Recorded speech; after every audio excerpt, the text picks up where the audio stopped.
पाकिस्तान में अल्पसंख्यकों का क्या हाल है ये पूरी दुनिया जानती है। आए दिनों उन्हें कट्टरपंथियों का निशाना बनाया जाता है, लेकिन इस बार बेरहम पाकिस्तान का एक और क्रूर चेहरा सामने आया है। यहाँ महज 8 साल के एक हिंदू बच्चे को मौत की सजा का सामना करना पड़ सकता है, क्योंकि इस बच्चे पर ईश निंदा का आरोप लगा है। आपको याद होगा कि कुछ दिन पहले पाकिस्तान में गणेश मंदिर पर हमला हुआ था और वहां काफी तोड़फोड़ की गई थी। इस वीडियो में हम आपको बताएंगे कि पाकिस्तान में ईश निंदा का कानून क्या है, लेकिन उससे पहले इस मामले को समझ लेते हैं। आरोप लगा कि एक हिंदू बच्चे ने मदरसे की लाइब्रेरी में पेशाब कर दिया, जिसके बाद उस बच्चे को तुरंत अरेस्ट कर लिया गया, लेकिन एक हफ्ते बाद उस बच्चे को अदालत से जमानत मिल गई। इस रिहाई के बाद कट्टरपंथी तिलमिला गए और गणेश मंदिर पर हमला बोल दिया। मूर्तियों को तोड़ा गया, मंदिर को आग के हवाले कर दिया गया। पाकिस्तान की सुप्रीम कोर्ट ने भी इस मामले में दखल दिया, जिसके बाद पुलिस हरकत में आई और दोषियों के खिलाफ कार्यवाही की। फिलहाल वहां की पुलिस का दावा है कि अब तक 90 संदिग्धों को गिरफ्तार कर लिया गया है और भारत के दबाव बनाने के बाद पाकिस्तान ने मंदिर की मरम्मत कराकर इसे हिंदुओं को सौंप दिया है। वैसे तो पाकिस्तान में ईश निंदा के तहत अल्पसंख्यकों पर कई बार जुल्म ढाए गए हैं, लेकिन पहली बार ऐसा हुआ है कि इतने छोटे से बच्चे के ऊपर ईश निंदा के आरोप लग रहे हों और उस पर मुकदमा चलाया जा रहा हो। पाकिस्तान में ईश निंदा के मामले नए नहीं हैं। चलिए आपको कुछ मामले बताते हैं।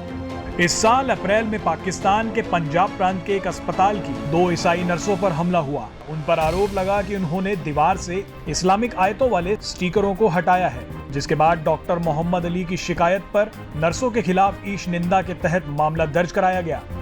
इसके अलावा मई 2019 में सिंध प्रांत के एक हिंदू डॉक्टर रमेश कुमार पर यह आरोप लगा कि वो कुरान वाले कागज में दवाइयां लपेट कर दे रहा है, जिसके बाद फौरन पुलिस ने उन्हें अरेस्ट कर लिया।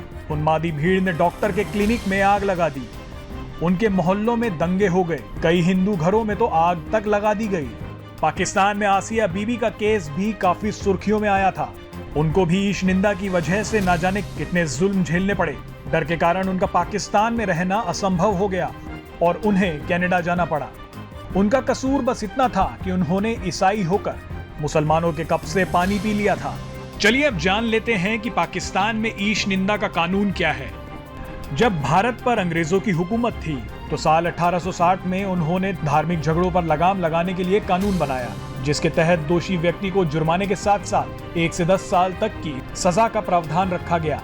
इस कानून में ये चीजें शामिल की गई: किसी भी धार्मिक आयोजन में बाधा पहुंचाना, अंतिम संस्कार की जगहों पर कब्जा करना, किसी की धार्मिक भावनाओं का अपमान करना और जानबूझकर किसी धार्मिक स्थल को तोड़ना। वक्त गुजरने के साथ एक अलग मुस्लिम देश की मांग तेज होने लगी, जिसके बाद अंग्रेजों ने साल 1927 में कानून में एक क्लॉज और जोड़ दिया, जिसके तहत जानबूझकर किसी की धार्मिक भावनाओं को भड़काने का काम आपराधिक श्रेणी में गिना जाएगा।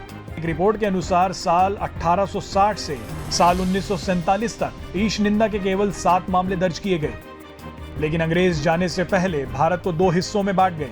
पाकिस्तान ने अंग्रेजों के इस कानून को अपने यहाँ जारी रखा और साल 1980 से 1986 के बीच उसने 5 नए प्रावधानों को जोड़कर इस कानून को और सख्त बना दिया, जिसके तहत उनकी धार्मिक किताब का अपमान या कुछ खास धार्मिक नेताओं के खिलाफ गलत बयानबाजी करने पर कठोर सजा की व्यवस्था की गई। कई मामलों में तो सीधे मौत की सजा तक तय कर दी गई। जानकार बताते हैं कि ईश निंदा के ज्यादातर मामले फर्जी होते हैं, क्योंकि नतीजा जानते हुए भी क्या पाकिस्तान में इस्लाम विरोधी काम करने की कोई सोच सकता है। खैर, अदालत से छूट जाना आपकी सुरक्षा की गारंटी नहीं होता, क्योंकि सन की भीड़ से बचना बेहद मुश्किल होता है। ऐसे लोगों की बड़ी संख्या है जो अदालत से बरी होने के बाद भी छिपकर अपनी जिंदगी बिता रहे हैं। पाकिस्तान में आए दिन ईश निंदा की अफवाह फैलाकर भीड़ तोड़फोड़ करती है। इतना ही नहीं, हिंदू लड़कियों का धर्म परिवर्तन कराने के लिए भी इस कानून का इस्तेमाल धड़ल्ले से हो रहा है। अगर लड़कियों ने धर्म नहीं बदला तो ईश निंदा का केस लगा दिया जाता है। ऐसे मामलों में केस दर्ज करने के लिए इमाम का बयान ही काफी होता है। इसके बाद भी अगर आप कट्टरपंथियों से बच गए तो खुद को बेगुनाह साबित करते रहिए। आज तक किसी भी पाकिस्तानी सरकार में हिम्मत नहीं हुई कि वो इस कानून पर बात करें। इमरान खान तो चुनाव ही ये कहकर जीते थे कि वो किसी भी कीमत पर ईश निंदा कानून की रक्षा करेंगे। पाकिस्तान की आबादी का एक बड़ा हिस्सा ईश निंदा कानून को जायज मानता है, इसलिए कोई भी सरकार उसमें छेड़छाड़ करने का जोखिम नहीं उठाती, भले ही उसके चलते न जाने कितने बेगुनाहों की जिंदगियां बर्बाद होती रहें। Presenting B News app, available on Google Play and App Store. Download it now.